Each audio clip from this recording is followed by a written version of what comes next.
বাংলাদেশ ক্রিকেটে বড় পরিবর্তন, হঠাৎ করেই দায়িত্বে এলেন তামিম ইকবাল খান। এই ভিডিওতে আমরা জানবো তিনি কোন পদে এসেছেন এবং কি এর পেছনে কোনো রাজনৈতিক প্রভাব আছে কিনা।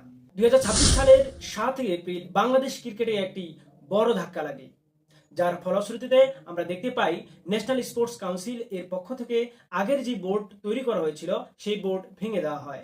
এরপরই তৈরি করা হয় একটি অ্যাডহক কমিটি। অ্যাডহক কমিটির সভাপতি হিসেবে দায়িত্ব পান তামিম ইকবাল খান। হ্যাঁ, অ্যাডহক কমিটির সভাপতি হিসেবে দায়িত্ব পান তামিম ইকবাল খান, যার ফলশ্রুতিতে তিনি হয়ে যান বাংলাদেশ ক্রিকেট বোর্ডের নতুন প্রেসিডেন্ট। এখন আমরা জানব এটি কি কোনো রাজনৈতিক প্রভাবের কারণে হলো কিনা। আমাদের এটি বুঝিয়ে দিতে সাহায্য করছেন ক্রিকেট বিশ্লেষক। আপনারা ভিডিওটি কন্টিনিউ করুন। কোনো কিছুতে আশঙ্কা করার কিছু না, গভর্নমেন্ট চাইলে সবকিছু পরিবর্তন করতে পারে। সেটার পরিণতি যে কি হয় সেটা আমরা 5 আগস্ট আমরা দেখেছি।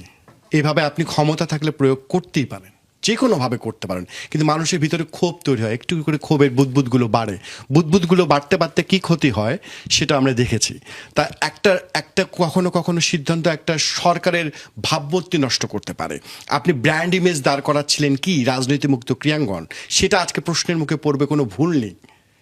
হ্যাঁ, এবং এই আমিনুল হক তিনি কিন্তু কাজ করার চেষ্টা করছেন, নিজের সারা দিন রাত চেষ্টা করছেন।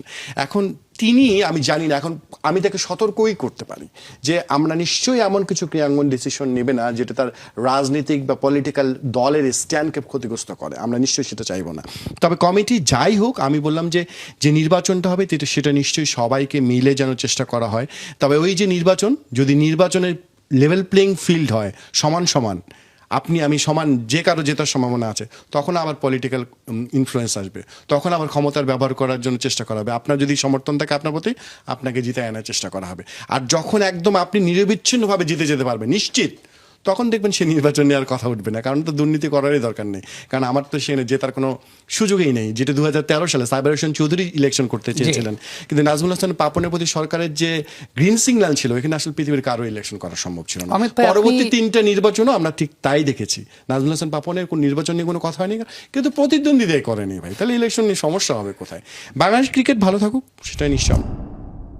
আপনাদের কি মনে হয় কমেন্টে জানিয়ে বলতে পারেন।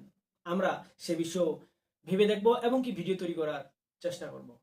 ধন্যবাদ।